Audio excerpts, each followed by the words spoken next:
In every age, God raises people up to speak the truth to the world in a way that is currently relevant. Though our opinions should not be held with the same esteem as the biblical canon, we still carry the hope of Christ to the world. Our society has forgotten what it means to follow Christ. The bright lights of truth seekers are barely visible in the dim twilight of a post-Judeo-Christian society. We all see the darkness coming. All we can hope is to share the light that He has entrusted to us. This is Modern Apocrypha.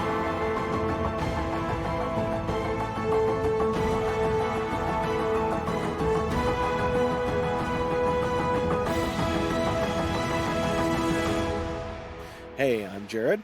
And I'm Greg. And this is Modern Apocrypha, and actually this is take 2 of the subject, and it's because we were getting some weird internet issues, which is always sort of raises the question of whether there's enemy interference going on, which wouldn't be surprising because the topic of today's conversation is anti-Semitism and where it stems from and where it leads and what the valid and reasonable views of the whole situation are, because there are a million ways you could look at this, and most people have problems getting outside of this sort of almost dialectic perspective where, oh, Israel is good, Israel is bad, and that really doesn't look into things deeply enough to give you the right way of seeing things. So the first thing that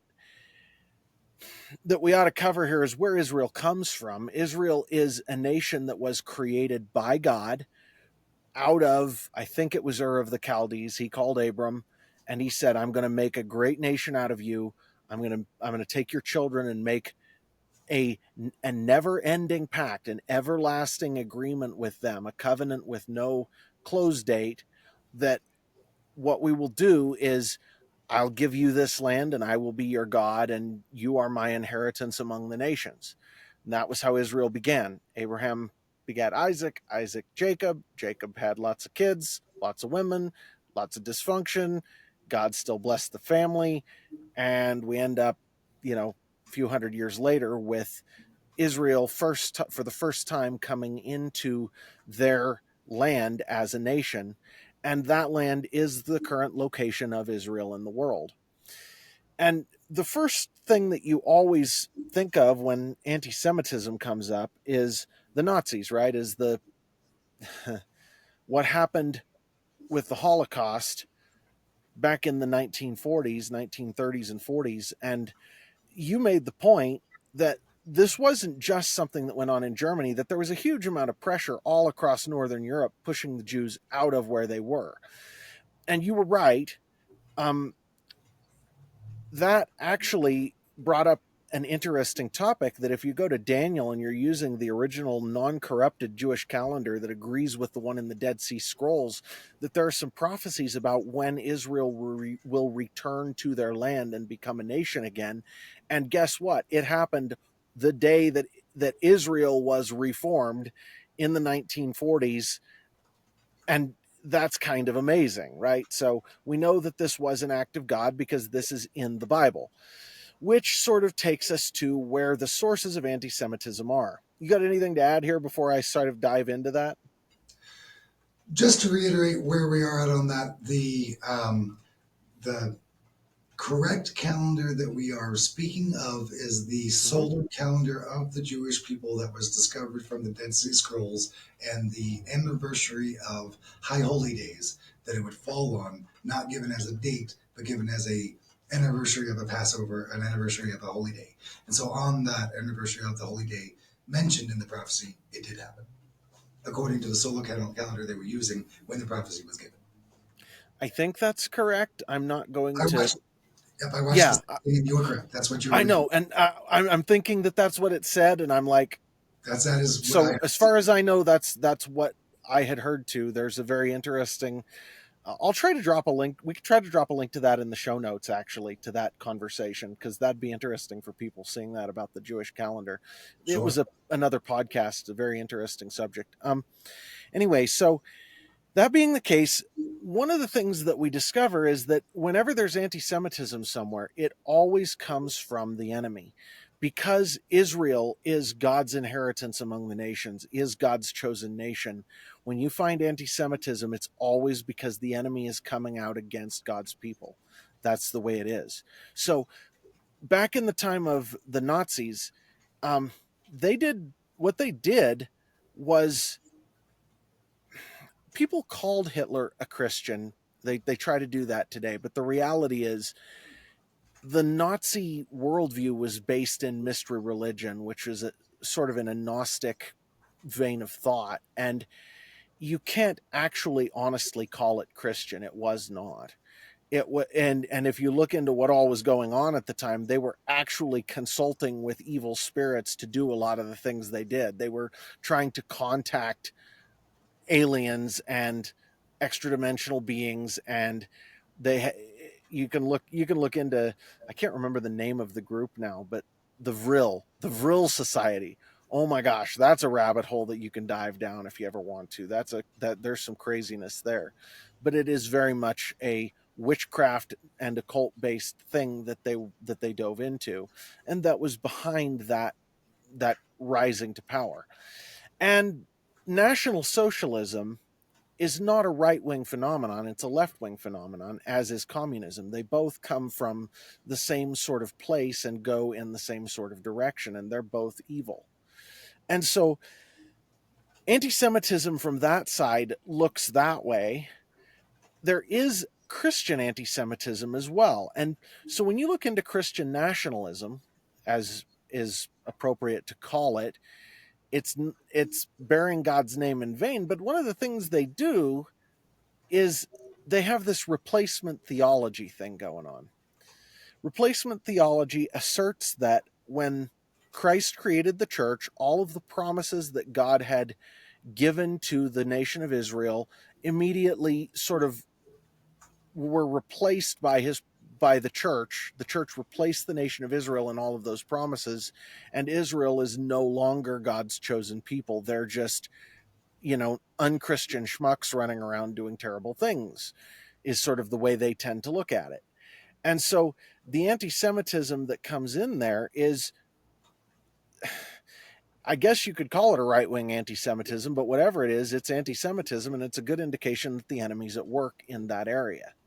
It comes to mind here, and I'm remembering something that we didn't go through the first time, that listening to Jewish historians in Israel now, these are just college professors, Mm-hmm. they remember um, what it was to be um, German post World War One, and the coming together, and we were all one thing, and we needed to be just German.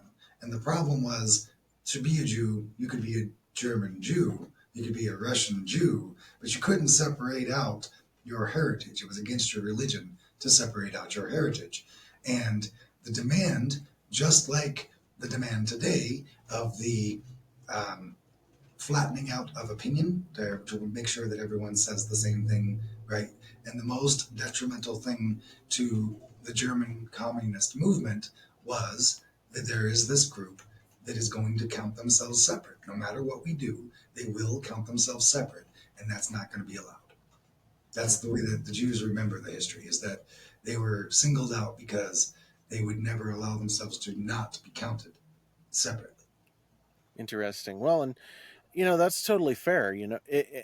And to again, what happened at the time was obviously an act of God pushing the Jews out of these nations of Europe so that they could come to Israel. I'm not saying what the Germans did was an act of God, but I'm saying that Israel reforming in its ancestral homeland was an act of God very much. Um anyway, so getting back on this trail, the thing that we have to start any discussion about this really with is Israel is God's chosen people. And maybe we ought to dive into that now, because first things first. Um so let's actually go to the Bible. Let's go to Romans 11, because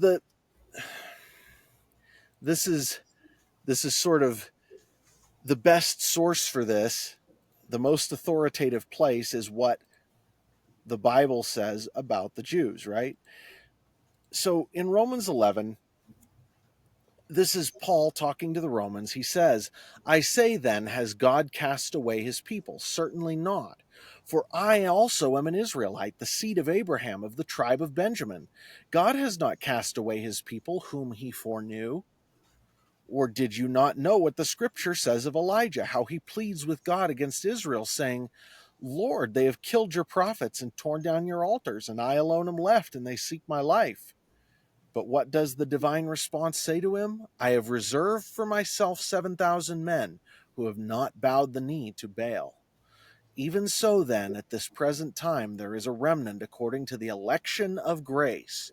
And if by grace, then, it is no longer of works, otherwise grace is no longer grace. But if it is of works, it is no longer grace, otherwise work is no longer work. So this is Paul's way of saying that he is an Israelite. God has no way cast out the Israelites. And so what does that mean? Well, what then? Israel has not obtained what it seeks, but the elect have obtained it, and the rest were blinded. Just as it is written, God has given them a spirit of stupor, eyes that they should not see, and ears that they should not hear to this very day. And David says, let their table become a snare and a trap, a stumbling block and a recompense to them. Let their eyes be darkened so they do not see, and bow their back always. I say then, have they stumbled that they should fall? Certainly not. But through their fall, to provoke them to jealousy, salvation has come to the Gentiles. Now, if their fall is riches for the world, and their failure is riches for the Gentiles, how much more their fullness? Okay, so in that paragraph, I'm going to reread that paragraph, and there's plenty more here. You can keep reading Romans 11. But in that paragraph is the crux of what I want to sort of explore here. He says, I say then, have they stumbled that they should fall? Certainly not. But through their fall, to provoke them to jealousy, salvation has come to the Gentiles. Now, if their fall is riches for the world, and their failure riches for the Gentiles, how much more their fullness? Okay, so this is basically Paul's way of saying, and this is directly in the Bible, anyone who believes that the Bible is authoritative, who claims to be a Christian, should just agree with this. It should just be, oh yeah, the Bible says that Israel is God's chosen nation, so it is. Yes, but if I'm looking at that, I should be very cautious in my understanding that this is old writing, pre Second Temple destruction kind of time frame, and the description of an acceptable fall of the Jews is not an eradication, and it is so that they can come back from their envy to salvation, which would describe a winning in the end. That it could be mistaken that the expectation is that the example of the sacrifice is the beauty of the situation and not the overcoming the sacrifice as the beauty of the situation. I read it as overcoming. Well, there is no reading it any other way. It specifically says that their fullness will be rich if their failure was riches to the Gentiles. How much more will their fullness be? That specifically says the nation of Israel. And if you're wondering that's who he's talking about, he starts out by saying that in the chapter, which is why I read the beginning of it. He says, I even am a son of Abraham. So it's like he's speaking specifically of the people Israel. He is actually addressing this replacement theology that we're dealing with today. He is dealing with it specifically here. So if you're a Christian, you have to accept Romans 11, or you're not a Christian. You aren't following the Bible.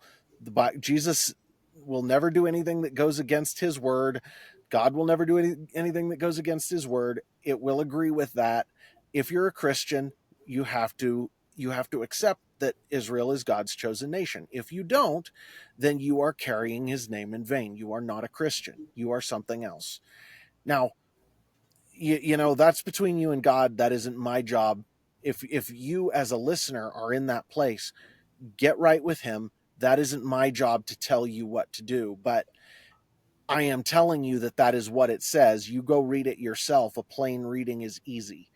And I had someone who is a Christian, says he is a Christian, insists to me recently via Twitter that, well, if that's the case, then how come nobody read it that way until recently? And I'm like, dude, that's what it says. Like, what, people couldn't read until recently?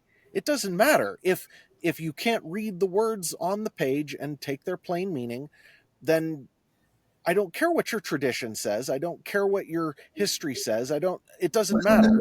I would say that it does flow if the people of the past read it in a particular way and things were happening in God's way, and that was for the fullness of the prediction to be manifest. Again, there's nothing that doesn't line up. They were reading it for what was correct in their time. We've had the conversation before that Okay, Pontius so, Pilate was not at fault for doing what God said to do directly in his face. So well, and I guess what I'm saying is that I reject that premise. I don't think they ever did read it differently. I'm saying that that idea, yes, maybe there were people in the past who ignored Romans, just as there are people today who ignore Romans. I'm sure that's true in history, but the fact that it's there and it has been there the whole time and it's very plainly spelled out means that we have no excuse not to read what is there. That's all I'm saying. correct. But So, yeah, even go ahead. reading even reading it, if I were reading it appropriately in the where the world existed in its process, and you were following the laws of the land and doing all the correct Christian practices, it wasn't your position to change the state of the Jews 800 years ago. It wasn't. It was your chance to take in what was happening and see that God was right. Right. So, Okay, I see where you were going with that. Yeah, I'm with you on this. Yeah, so no, it is God's timing for his people to be reassembled in their proper place. It is God's job to arrange it all. It is not our job to make these things happen. It's our job to follow and to obey when the time is right to do the things he tells us to do. Yes, 100% with you. What I'm trying to address here is this replacement theology notion that somehow the church replaced Israel as God's people. That is not what it says. Paul specifically knocked that on the head. You can't read the Bible in a serious way and disagree with what I just said. You can't. It's it's it's like trying to claim that words, okay, so let me make this comparison. Anyone who claims that that the Christian church replaced Israel in God's esteem is doing the same thing as people who claim that the Bible does not speak against homosexuality. They're taking the words of the Bible and trying to make them say something they don't say because it doesn't fit the worldview they like. Stop it. I Okay. would also say that we are backed up from the non-Israeli perspective.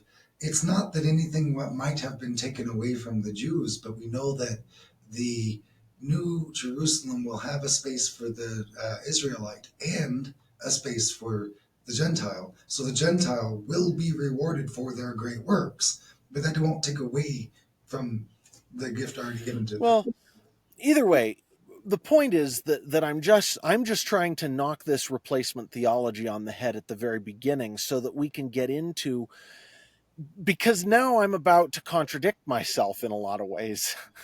And that's sort of difficult to, I have, before I do that, before I lay out what is actually wrong right now that is making so many people anti-Semitic, I have to deal with this thing that says it's okay to be anti-Semitic. It's not okay to be anti-Semitic. It's not okay to say that God's people isn't Israel. That's not okay to do. They are. And those who bless Israel, he will bless. Those who curse Israel, he will curse. I bless God's people. Okay, now we can get into some laying some groundwork for some other conversation, which is actually another question you brought up. Do you want to just restate the question, if you don't mind, that we talked about before this, and then I'll sort of lay out what I'm thinking. Sure, sure. So this is drawing on a parable of the Bible to understand the situation, and for all of us that are of an age that you've got children that raise up and move out of the house and become their own household, I am Quick bringing in this. Yep. quick point. Parable is a story that is not specifically true. Oh, A Bible story is just what you're talking about. You're talking about the story of Jacob and Laban, right? right. Jacob and his stepfather. Yeah, yeah. So at the end of the long Or not story, his father-in-law. father-in-law. Yeah. Yes. So he through the passages in the Bible, goes to a faraway land from far from his home, finds a woman that is the perfect woman for him, arranged by God, works very hard for a decade or 20 years for the first. It ends up being 7 years for the first one, 7 years for the second one, and then And then it's still, things aren't running smoothly enough for him to walk away in peace with his wife. And so he runs away. And then so his father-in-law meets him on the road right while running away, and they have a conversation to come to peace as an adult standing on his own, a new nation, and an existent nation. So that's where I'm bringing in this. We have Israel as a new nation growing up to be self-sufficient as a mature nation. Will we end up in what happened to Jacob and his father-in-law, where they draw a line and say, from this line is yours, from this line is mine, and we aren't mixing our houses, we are drawing a line in the sand. And that was appropriate and biblical. yeah, and you're likening that to the modern world where we have Israel going and doing things that are sort of against America's interest, even though we're basically supporting them to a huge degree in all the things they're doing.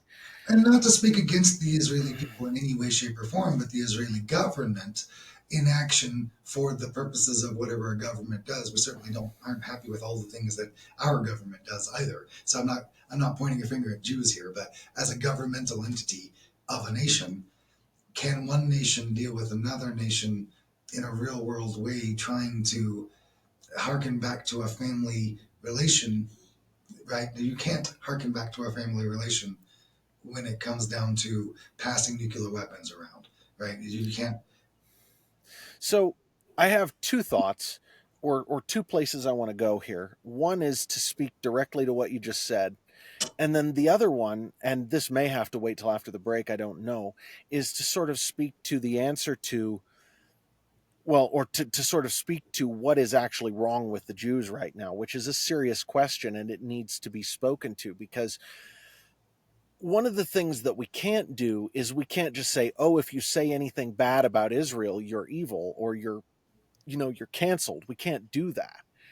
Instead, we have to talk about the things that are wrong there that make it valid to have problems with what's going on. And that isn't just the government. There's actually more to it than that.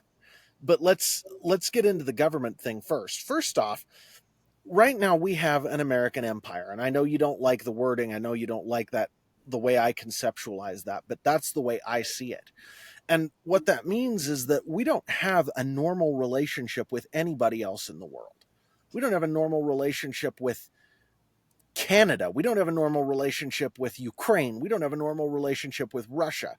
We're almost looking at Russia and China as sort of wayward children at this point. We're almost looking at them as sort of um, rebellious sort of vassals that have gone and done their own thing and they ought to be doing things our way instead. And I don't think that while that situation is still true, there is any way we can have any kind of equal relationship between us and other nations. It doesn't work that way. We have vassals and we have America. And we don't have and then we have enemies who are in rebellion against America and should be vassals. And that is a really twisted, crappy situation. Even if you just look at it as an economic situation instead of a military one, it's still a crappy situation. So it makes things very murky when it comes to Israel. Now, one of the things that we do have to say here is that in in a very real sense, Israel is the only civilized nation in its neighborhood. They're they're the only nation in the Middle East that isn't a freaking barbaric mess. And that kind of matters, right? As far as even if we did have an equal relationship, even if it wasn't an American empire, they are actually a natural ally in a lot of ways, because they believe the way we believe about most things in the world, or that was true up until the American society started turning into a disaster area. But I digress here. The point is still just that our empire situation is a problem. Okay. Then you get to the question of the Israeli government and what we could say about that. Their national government is not synonymous with God's people. And so if you and I as brothers start, you know, having one of us goes and starts doing things that are kind of not so great, is it the other one's job to say, "Oh yeah, you're fine. You keep doing you. You got to do," when we're going doing things that are not so great? No, really, it's our job to say, "Dude, this is not so great, and I'm not gonna support you in this not so great thing that you're doing. I love you. I'm still your brother, but you don't get to just go do not so great things without me standing here saying, don't do this thing," right? Okay, Sure. so that same relationship should apply between nations in a sense. We should not be supporting our allies even in doing things that are reprehensible things. We should be speaking up about that if we're actually, a moral agent.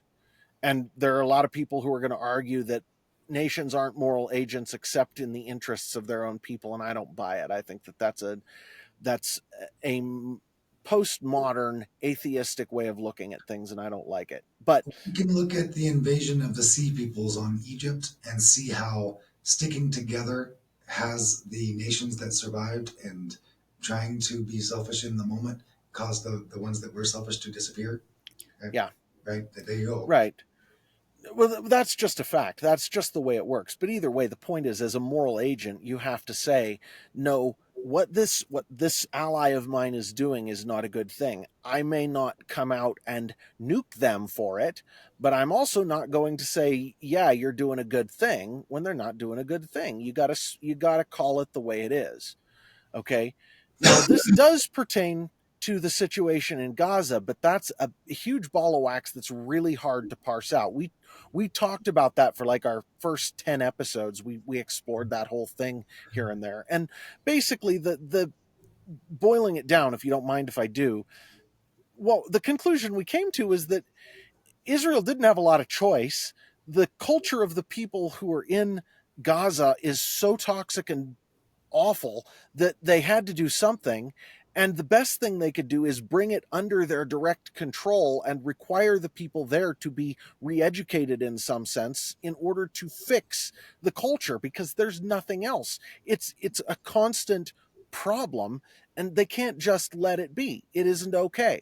So if that's the case, then there's also the fact that Gaza is probably the biggest hotspot for Nephilim bloodlines remaining in the world, and that there is also a very serious spiritual stronghold there, because that chunk of Israel was never taken away from the native peoples when Joshua and Moses came back into the land.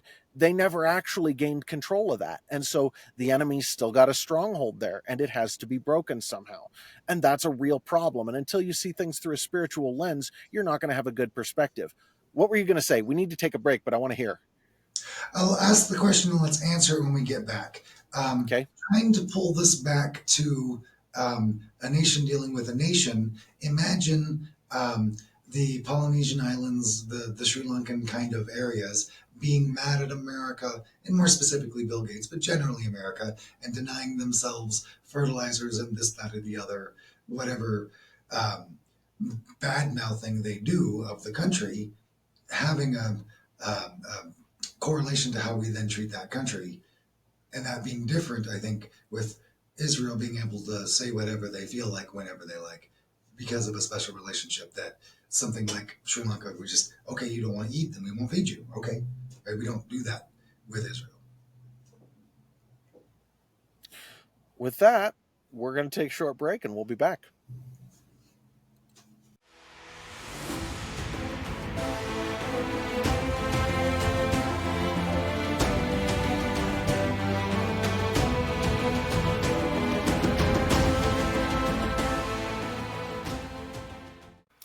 As you can probably tell from the backdrop, there are new things happening here. Um, this is my new sound studio for recording audiobooks. It's not quite done, but it's done enough that I can record an ad in it, and that's exciting. I also have an anthology that I'm just finishing now. It should be coming out real soon.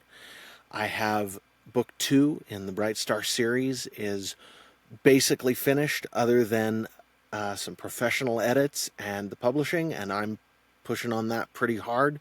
I'm hoping that there will be news on that one in the near future. When it comes to audiobooks, I'm planning on recording both the anthology and Bright Star. And folks, I need support and help now more than ever. Bright Star is doing just fine.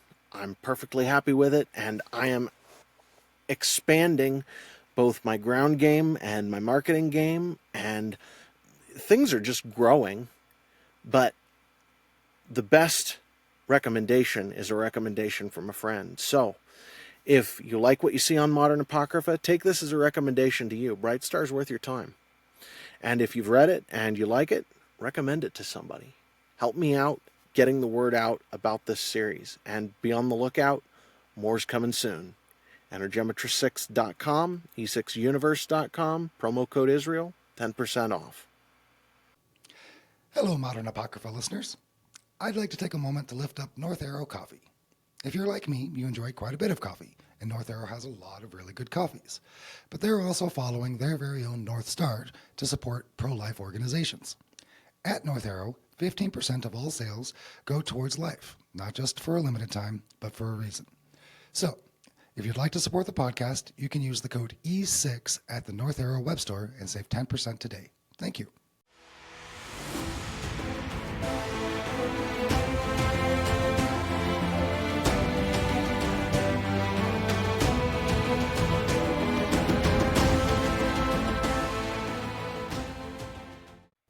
And we're back.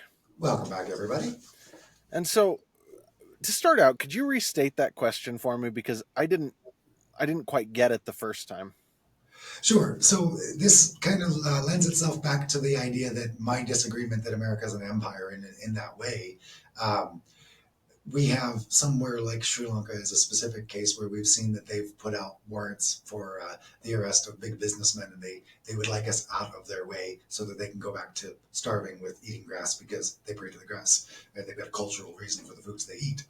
And our response is, okay, starve. Right? That's okay. Right? It's not up to us. Whereas our relationship with Israel is a little bit different, where we take the extra time to say, hey, we don't think that's a good idea because, right? And we try to convince them more directly, as opposed to most places in the world, except for those places where we've gotten like military bases or whatever, where we demand something. Most places we're offering help and happy to get the heck out of the way. That's my opinion. Okay, so plenty there we could dive into. It would take a whole episode to actually do that. And maybe we should do that sometime. Maybe we should talk about the American Empire. But in this case, I would just say that I don't see that we treat anybody with any particularly set of policies or anything after World War II. It's all like exigencies of the moment every single time. But either way, in Israel's case, there are very special things going on. There's no question. And it's because of, there's a big chunk of that that's because of the dispensationalism that was brought into the U.S. And that is a valid criticism that the replacement theology folks tend to level at dispensational people. And I'm not one of those. I don't actually claim any particular set of beliefs in that area, but that is a valid criticism, is that dispensationalism was used to create a culture of Christianity in the U.S. to say that everything Israel does, we need to get behind, doesn't matter what, and we're always pro-Israel all the time. And I'm not, well, based on the conversation we just had, I'm not there. Now, what I wanted to dig into here for the rest of this is this idea that there is actually a problem with the Jews right now. And I say this as someone who blesses Israel. who blesses God's people. There is actually a problem, and that problem is that they are not Christians. And so what that leads to is all sorts of grief for everyone involved. Now, as as Paul said, the fact that we have an opportunity to know Christ because they are not Christians is a blessing to us, no question. And that the Jewish return to Christ has been put off until the time when the fullness of the Gentiles comes in. That matters. That's important. That's a blessing to us. But that doesn't mean that the Jews aren't out there using their God-given status as his chosen nation to do some pretty crummy things while they're not Christians, because they are. And that's a real problem. And so I come back to this whole thing of it, if they're being separated from God is a blessing from us, how much more their restoration? We know that they are going to be restored. We hope that the time for that is not too far away, though it could be a very difficult time, because we know that the time of the end of the age is the time of Jacob's trouble, is what they call it.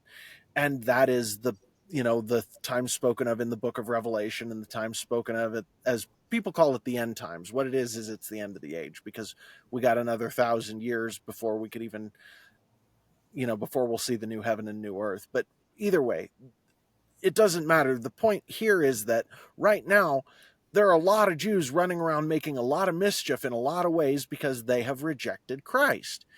And the other thing that we have to remember here is that when God chose the nation of Israel,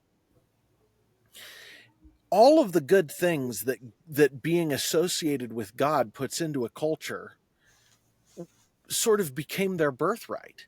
It's like, as Americans, we expect that what we touch is going to flourish at some level because God has blessed us because we followed Christ. And oh my gosh, what the Jews touch tends to flourish because God blesses it, because he is, he still remembers his chosen people. His promises don't go away. And then at the same time, they had thousands of years before Christ where God was blessing them and teaching them and leading them into good places, and that creates a residual effect, right? It's like, if you're eating right for 20 years and then you spend 10 years, 5 years, whatever, not eating right, you're still going to have a healthier baseline you're operating from, because you came from a place that was good. And yeah, that deteriorates over time some, but it's still a place that was good. And so this culture that is the Jewish culture that what would I say, that we still observe in action around the world, that blessed people, is actually kind of important, man. It's like, and let me give you some concrete examples here. When you look at how much of the world is run by the Jews, which is a stupid way to put it, it's because of that blessing that God put on them. It's because they had this culture that brought them to a place where their methods of reasoning, the way they see the world, the all of the things about their culture are better things because they were, you know, the ones carrying that flag of God's chosen people for so long, and because they still are God's chosen people. And that makes them more capable of doing bad things and more capable of doing good things. So we see Hollywood right now, which essentially had been run by Jewish people for a very long time. I'm not going to claim that was a conspiracy. I don't necessarily think it was. In fact, I think that the way we look at it, there are people who would claim it's a conspiracy, but that's kind of a sideways way of approaching it, because just the fact that their culture tends to make them have this sort of in-group preference to give their friends nepotistic rewards here and there doesn't make it a conspiracy, right? And I don't even believe that that would be a valid allegory of what happened in Hollywood because it was Charlie Chaplin and the great black and white artists that made it popular, and it was the culture of the Jewish mentality of treasuring fame of some sort that made millions upon millions of young people want to go be directors and movie stars and right and to be seen.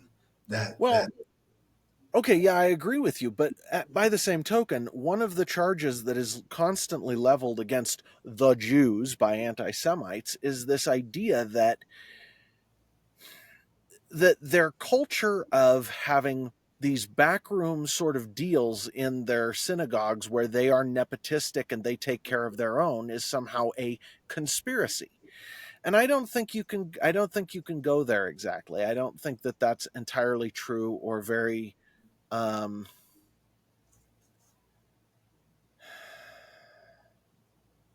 or very useful. I think it's a way of the that the enemy uses to sort of make things worse than they already are.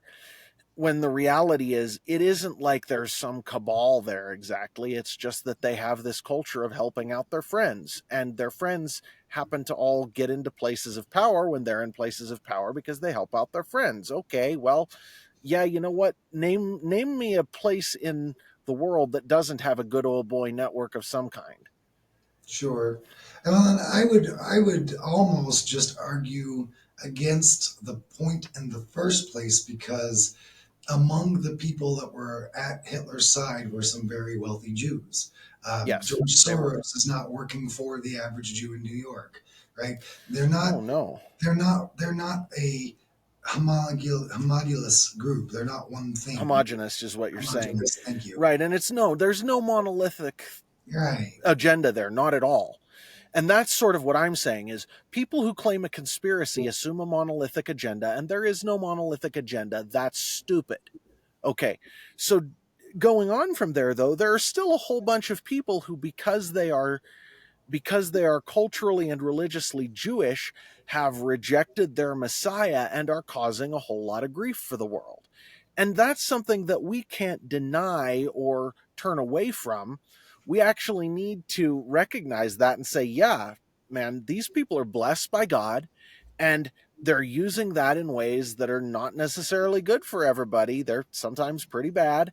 And they're still God's chosen people, and He still loves them. And that really sucks right now because they're able to do a whole lot of harm in what they're doing, more than they would be if they weren't blessed by God.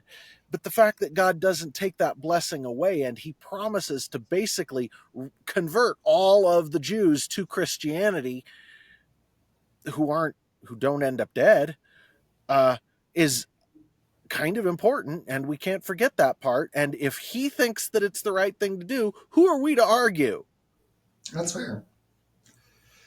That's fair. Well, and to assume that you're in a different place in the book than you might be, right? To assume you know where you are is a big failure or a big mistake. Um, Mm-hmm. right?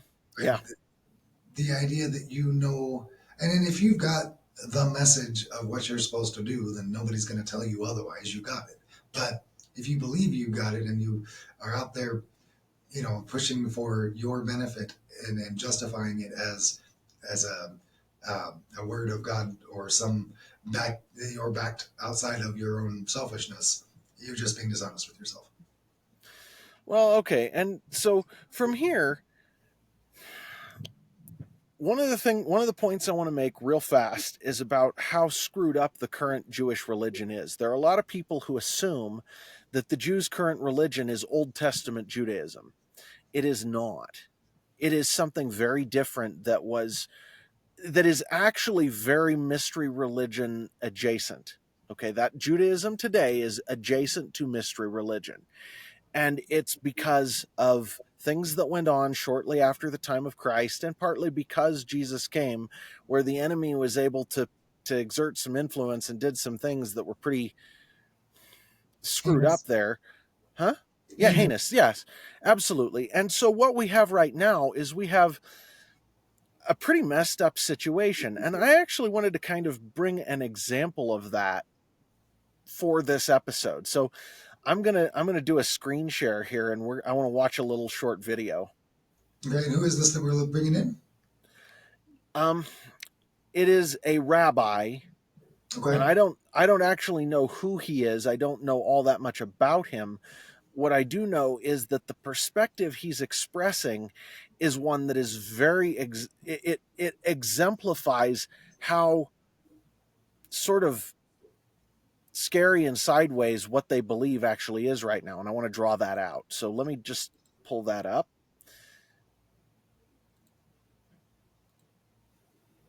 All right, and I'm going to start it here. So it's about a 5-minute video. I'm going to play most of this, but I'll stop if you have But like the thoughts. first non-Jewish Messiah, Cyrus, who was chosen to assist the Jews in reestablishing themselves in the land of Israel after their 70-year exile in Babylon, the current non-Jewish Messiah was chosen to be of service to the Jewish people and the Jewish Messiah. President Trump's right ear was grazed in a symbolic gesture of Exodus 21:6, where the Torah states that a servant who wants to remain with his master needs to have his right ear pierced. Trump was designated as God's servant and anointed one, just like Cyrus the Great almost 2,400 years ago. We have clarified in several videos that the absolute deadline for the redemption is by the end of the Jewish year 5787, which corresponds to October 2nd, 2027, 1,167 days from today. Thus, the redemption will surely occur during Donald Trump's tenure.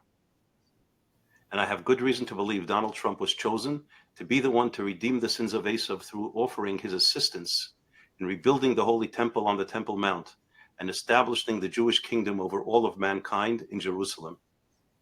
Perhaps it is no accident that the numeric value of Donald Trump in Hebrew is the same as Messiah, son of David, Mashiach ben David, 424. However, Donald Trump is mistaken if he thinks he was chosen to make America great again. He will no doubt do a lot of good things to strengthen our economy, protect our borders, and allow religious freedom to flourish. But America will never become a great country on its own, because Esav's days are numbered. All our elite institutions and centers of power and influence are rotten through and through. The majority of Americans under 30 who are college educated and who are the future leaders of America support the vicious monsters of Hamas rather than the holy and courageous soldiers of the IDF. No human being, even Donald Trump, can reverse this. No, the greatness of America does not lie in its own success. America will be great when the Messiah comes. And the leader of this country, on behalf of all the good people in this country, will humbly present himself to the Jewish Messiah and ask him to accept the United States of America into a new alliance of countries who accept the leadership of the Messiah. A new United Nations will replace the current cesspool that goes by that fraudulent name. A real United Nations, united to serve God, led by the Messiah and based in Jerusalem. And my feeling is that the United States under President Trump will be the first nation to join. The meaning of the MAGA movement needs to be adjusted. America was a great idea, but it was never realized. When the American government under FDR chose not to lift a finger to save the Jews from Hitler's inferno, America was not great. They slammed the door shut even to Jews who miraculously were able to escape from the clutches of Nazi Germany. How great was that? And during the Six-Day War, America sent a spy ship, the USS Liberty, to the Mediterranean to relay vital military information to Israel's enemies. How great was that? Although Trump can make America safer and more prosperous, he cannot make America great. And that is not what he was chosen for. I believe he has a much greater historic role. There's no accident that Trump was anointed by God in Pennsylvania, where the Declaration of Independence was signed. The MAGA movement needs to be tweaked from Make America Great Again to Make America Godly Again. Donald Trump has taken the first step by proclaiming to the whole world that which is clear to anyone who wishes to see. The entire episode on Shabbat of July 13th in Butler, Pennsylvania, was clearly orchestrated by God. And the fact that President Trump turned his head a mere second before the shot grazed his ear was clearly miraculous. I believe this man was chosen to be the one to represent Western society in greeting the Messiah in Jerusalem, chosen to bow his head in humility to Mashiach, and to offer America's complete unconditional assistance to completely eradicate all of the enemies of the Jews and of God, and in the establishment of the eternal kingdom of the Messiah, son of David, who will lead all of mankind to lead moral and holy lives. Numbers chapter 24, where it was specifically a non-Jewish prophet, Bilam, who was chosen to proclaim in the name of God almost 3,300 years ago. I see it, but not now. I perceive it, but not in the near future.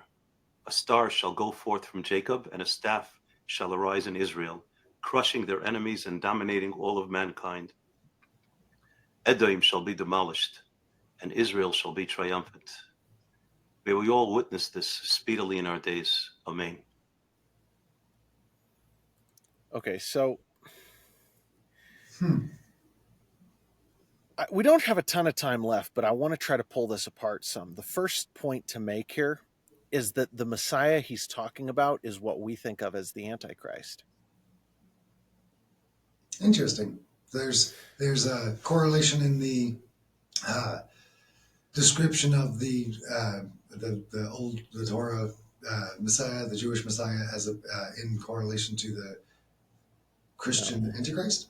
No. I know there's correlations between the Islamic. No, we're not talking about the Torah. We're talking about the Talmud. We're talking about the corrupted religion of today, not the Jewish religion of the past. So the way we have to think of it is that what they're actually looking forward to still is a Messiah who will come and conquer the world for them. That's what the Jews expected at the time of Jesus.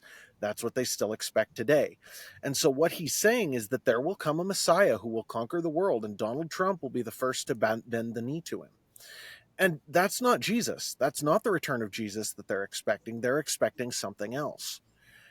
And we would think of that as being the Antichrist. That's what we would sort of expect Well, that to as I look was like. listening to it, it struck me that my understanding of Revelation, if Trump were to bend the knee to somebody, that would then be crushed by the true Messiah. Well, and that is what I'm talking about here is that Jesus Christ is coming back, but it's again going to be much different than what they're expecting right now because they don't acknowledge him in the first place. And so what they're looking forward to is still the same thing they have been. It's temporal power, and it's going to result in the time of Jacob's trouble, which is the period of Revelation. But, dissecting this video even more than that, this to me was one of the most sort of mind scrambling lies that I've seen in a lot of ways, because most people are going to take this to mean the return of Jesus in some way, when that's not really what they're thinking. What they're thinking is something totally different, and it has been manipulated by the enemy to be so when he talks about this, he is speaking using scriptures that we are familiar with, but he's speaking in a frame of mind that is still expecting the Messiah to come to conquer, and he even said it in that video, to crush the temporal enemies of Israel, which, I mean, yeah, that's going to happen at some level, but that was really never quite the purpose of what Jesus was doing. His purpose was to redeem the world. That's a whole different level of thing. And so when what you're expecting is for your Messiah to come back and conquer the world, what you end up with is you're supporting the powers and principalities that play temporal power games.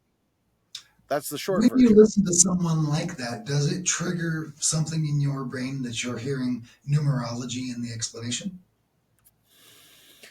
The number. Numerology is not necessarily a bad thing, in that God has interest in numbers too. He has numbers that he puts forward sort of as there's like signs and symbols to show that things are complete and effective. But when you try to use numerology to justify a position, that's a bit of a different beastie. That's like trying to take the planets in the sky, the stars in the sky are there for signs of seasons and things like that. We know that the times of what's going on, there will be signs in the sky of the times at the end of the age. Does that mean we should try to foretell the future based on the signs in the sky? Well, no, that's actually, we're told to stay away from that, that's divination and that's not good for us. Numerology is sort of in the same camp.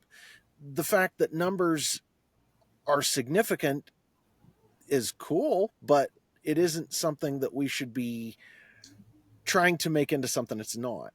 But it's not something that automatically triggers you as a mystery religion identifier. When someone is using numerology to try to prove something, that it does tend to make me think in that direction, yeah. But that's not even a question. The Talmudic religion is a mystery religion.